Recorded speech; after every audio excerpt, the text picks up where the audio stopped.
Ladies வந்து சுடுகாட்டுக்கெலாம் போகக்கூடாதுன்னுவாங்க. ஏன் ladies ஏன் போகக்கூடாது? லேடிஸும் 10 மாதம் தான், ஜென்ஸும் 10 மாதம் தான். இதில் போகலாமே, ஏன் போகக்கூடாது அப்படின்வாங்க. நிறைய எங்கள் வீட்டில் சொல்லுவாங்க, சுடுகாட்டுக்கெலாம் போகாத, பேய் பிசாசில். பேய் வந்து வெளியில் இல்லை, நம்ம தான் பேயாக இருக்கிறோம். இது தவறான வார்த்தை பேசுகிறோம். தவறான வார்த்தை பேசுகிறோம். பின்ன நம்ம உருவத்தில் தான் ஒரு பேயாக வருது. நீங்கள் வந்துட்டு பேய் பிசாசு அதெல்லாம் எங்கே பார்த்துருக்கீங்களா உலகத்தில்? பேய் என்ன கேட்குறவங்களாம் நான் இப்படி தான் சொல்லுவேன். பேயெலாம் கிடையாது. கண்டன வெள்ளிக்கிழமை சுடுகாட்டுக்கு போகுது, சனிக்கிழமை போகுது, ஞாயிற்றுக்கிழமை போகுது, இதெல்லாம் கிடையாது. கிழமைன்றது வேறு, பேயின்றது வேறு. பேய் நம்மளா உருவாக்கப்பட்டது. ஒரு மனிதன் இறந்துட்டு ஒரு உயிர் போயிடுச்சுன்னா அப்படியே முடிஞ்சிச்சு.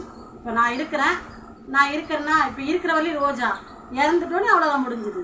ஒரு மண்ணுக்கு இறையாக தான் ஆகிறோமே தவிர பேய் உலகத்தில் எதுவுமே கிடையாது. நான் இதுவரை வெள்ளிக்கிழமை போயிருக்கிறேன், செவ்வாய்க்கிழமை போயிருக்கிறேன், மதியானம் போயிருக்கிறேன், நைட்டு போயிருக்கிறேன். இதுவரையும் ஒரு